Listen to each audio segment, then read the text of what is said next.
Hello students, चलिए start करते हैं। क्लास 10th एक्सरसाइज 12.2 का क्वेश्चन नंबर 8 देखते हैं बच्चों क्या है। सबसे पहले देखेंगे हमें गिवन क्या है और क्या हमें फाइंड आउट करना है। कोई भी क्वेश्चन करना हो ना, सबसे पहले ये देखा करो कि हमें गिवन क्या है और क्या हमसे पूछा गया है और कौन सा हम फॉर्मूला लगा सकते हैं। कैसा भी क्वेश्चन हो चुटकियों में सोल्व आउट हो जाएगा, बिल्कुल हलवा बन जाएगा। अब देखो इस क्वेश्चन को हलवा कैसे बनाएंगे। हमें गिवन है ए spherical glass vessel has a cylindrical neck 8 centimetre long and 2 centimetre in diameter. हमारे पास एक ग्लास वेसल दे रखा है बच्चों, वो किस शेप का है। यहां पे ध्यान से देखो, नीचे तो स्फेरिकल दे रखा है और जो ऊपर की जो उसकी गर्दन है ना, नेक जो है वो सिलेंड्रिकल शेप है। अब इस जो सिलेंड्रिकल पोर्शन है इसकी हाइट तो 8 सेंटीमीटर दे रखी है और डायमीटर हमें 2 सेंटीमीटर दे रखा है। आगे the diameter of the spherical part is 8.5 centimetre और जो नीचे का पोर्शन है जो स्फेरिकल शेप है उसका डायमीटर हमें 8.5 सेंटीमीटर गिवन है। आगे by measuring the amount of water it holds a child find its volume to be 345 centimetre cube. अब भाई क्लास में एक लड़की क्या करती है, इसका वॉल्यूम फाइंड आउट करती है कि ये इसके अंदर कितना पानी आ सकता है और वो बताती है कि इसके अंदर 345 सेंटीमीटर क्यूब वॉल्यूम या फिर वाटर इसके अंदर आ सकता है। अब आपने क्या करना है, check whether C is correct taking the above as the inside measurement and pi equal to 3.14। अब पाई की वैल्यू 3.14 लेते हुए आपने चेक करना है क्या उस लड़की का निकाला हुआ वॉल्यूम करेक्ट है या नहीं है।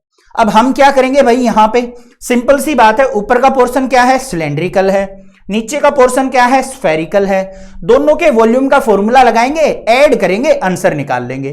345 आ गया तो वो लड़की ठीक है, अदरवाइज वो रॉन्ग है। क्वेश्चन आ गया समझ में। चलो भाई, सबसे पहले डायमेंशंस देखो हमें क्या गिवन है। ऊपर का पोर्शन सिलेंड्रिकल है, उसकी हाइट लिख लो। हाइट ऑफ सिलेंडर क्या है भाई, h इक्वल टू 8 सेंटीमीटर। उसके बाद देखो डायमीटर दे रखा है सिलेंडर का 2 सेंटीमीटर, तो रेडियस क्या होगा, हाफ होगा इसका। तो यहां पे लिख लेंगे radius of cylinder r equal to 2/2 कर लेंगे तो कितना आ गया, यहां पे 1 सेंटीमीटर आ गया radius of the cylindrical portion. ऊपर वाले पोर्शन का काम खत्म। अब यहां पे क्या लिखेंगे हम, रेडियस ऑफ स्फेयर। नीचे वाला पोर्शन स्फेरिकल है तो उसका रेडियस क्या हो जाएगा, R2 equal to diameter 8.5 centimetre given है तो इसका हाफ कर लेंगे। 8.5 डिवाइड बाय 2 से डिवाइड करो, क्या हो जाएगा, यहां पे 2 4 जा 8, 4.5 को 2 से डिवाइड करेंगे तो 25 सेंटीमीटर। क्लियर बात। अब हमें क्या निकालना है, volume of vessel. Volume of vessel किसके इक्वल होगा बच्चों, ध्यान से देखो। ऊपर वाला पोर्शन क्या है, सिलेंडर, नीचे वाला क्या है, स्फेयर। तो यहां पे ऊपर क्या लिखेंगे, volume of cylinder, volume of cylinder, और नीचे क्या हो जाएगा, प्लस कर लेंगे वॉल्यूम ऑफ स्फेयर। क्लियर बात है, कोई दिक्कत नहीं होनी चाहिए। अब फॉर्मूले हमें पता होना चाहिए तभी हम कोई भी क्वेश्चन सोल्व आउट कर सकते हैं। वॉल्यूम ऑफ सिलेंडर का फॉर्मूला क्या होगा बच्चों, पाई r स्क्वायर h।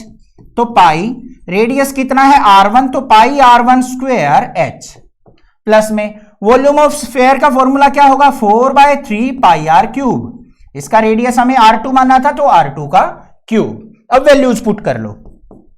पाई की वैल्यू कितनी गिवन है, 3.14, तो 3.14 मल्टीप्लाई रेडियस 1 गिवन है तो 1 का स्क्वायर, 1 की 2 टाइम्स मल्टीप्लाई इनटू हाइट कितनी है बच्चों, 8 सेंटीमीटर प्लस में 4/3 मल्टीप्लाई 3.14 मल्टीप्लाई रेडियस कितना है 4.25 इसका क्यूब।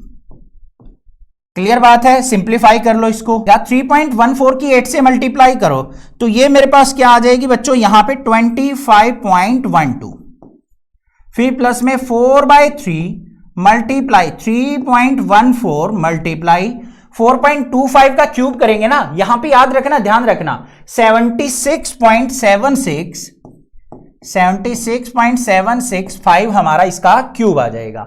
अब इसको सिंप्लीफाई कर लो, कुछ कैंसिल आउट हो रहा है तो यहां पे 3 से इसको कैंसिल आउट करेंगे, 3 1 जा 3, यहां पे 0 और 3, ये आ गया 4, 3 4 जा 12 और 6।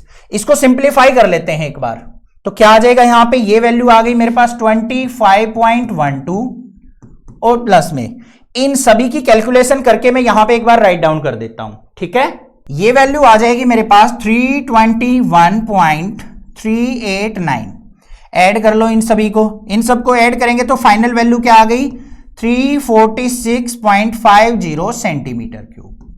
तो हमारा जो वॉल्यूम आया है वेसल का वो 346.50 आया है, बट उस लड़की के वेसल का वॉल्यूम कितना आया था, 345। तो हमारा वॉल्यूम ज्यादा आया है, इसका मतलब उसकी कैलकुलेशन क्या है, रोंग है। उसने जो वॉल्यूम फाइंड आउट किया है वो क्या है, रोंग है। तो यहां पे क्या लिख देंगे हम, सी इज रोंग। बस ये काम करना है, हमारी कैलकुलेशन के हिसाब से यह है, उसका 345 आया था। समझ में आ गया क्वेश्चन। चैनल को सब्सक्राइब, वीडियो को लाइक जरूर करना, ज्यादा से ज्यादा शेयर करना। Thank you students for watching this video.